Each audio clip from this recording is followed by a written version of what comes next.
Hi, I'm Jill Galloway. I'm an artist educator at the Smithsonian's National Portrait Gallery. In today's open studio lesson, we're going to look at some small miniature pendant portraits found within our new exhibition, Every Eye is Upon Me, the First Ladies of the United States. Once we've checked out those portraits, we're going to try our hand at making our own pendant portraits. You don't need to have any special skills for this lesson. I'll walk you through it step by step. Okay, let's get started. Imagine a time when we didn't have cameras. If you wanted to give someone a picture of yourself, you'd have to give them a drawing or an engraving like this one of First Lady Rose Cleveland, and this one of Mary Arthur McElroy. Or maybe a painting like this one of Ida Saxton McKinley, or a silhouette like this one of Abigail Adams. Miniature portraits were tokens of affection. They were often used as treasured items exchanged between two people, sometimes as jewelry, or sometimes as a small framed portrait. Portraits like these three are watercolor paintings on ivory. The ivory was cut to fit into a casing like this one, so that someone could wear it as a pin or a necklace or maybe carry it around in their pocket. This portrait of Ida McKinley, who was First Lady to the 25th President William McKinley, was small enough to fit into a locket. This is a portrait of Elizabeth Monroe. She was the First Lady to our 5th President, James Monroe. This small-sized portrait would have enabled James Monroe to carry it around in his pocket.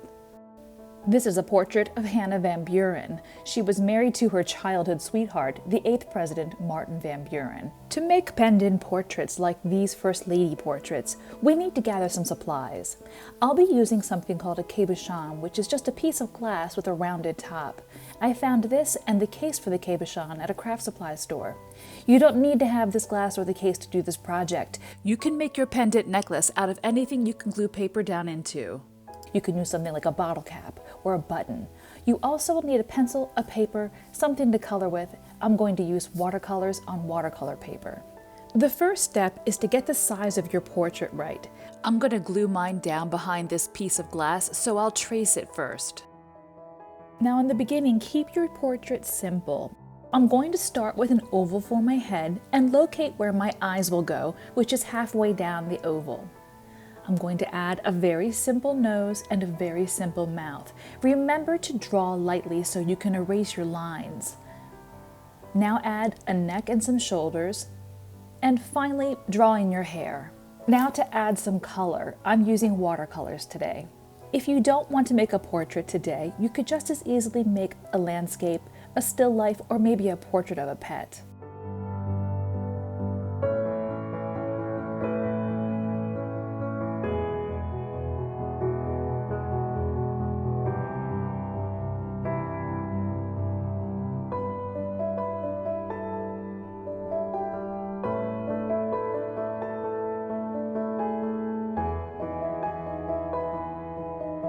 Once your painting is dry, you can trim it down to the original shape. I'm going to glue mine behind this piece of glass, so I'm going to add a thin layer of glue to the back of the glass. I'm going to press that glass down over my portrait and put some weight on it while it dries. Once dry, you can put a dot of glue on the inside of the casing and press that portrait down to the case. Once your portrait's completely dry, you can add a string to it and make it a necklace. To learn more about our First Ladies exhibition, go to our website at www.mpg.si.edu, and under Current Exhibitions, you'll see the title, Every Eye is Upon Me, First Ladies of the United States. Click on that, and then you can go to the First Ladies website. If you'd like to see some more ivory portraits, go to Portrait Search, and then just type in ivory, and you'll see a selection of ivory portraits there. Thanks so much for joining me for today's lesson. We would love to see the results of your portraits. If you wouldn't mind posting them on social media with the hashtag MyMPG, then we can all check it out. Thanks so much, and we'll see you next time.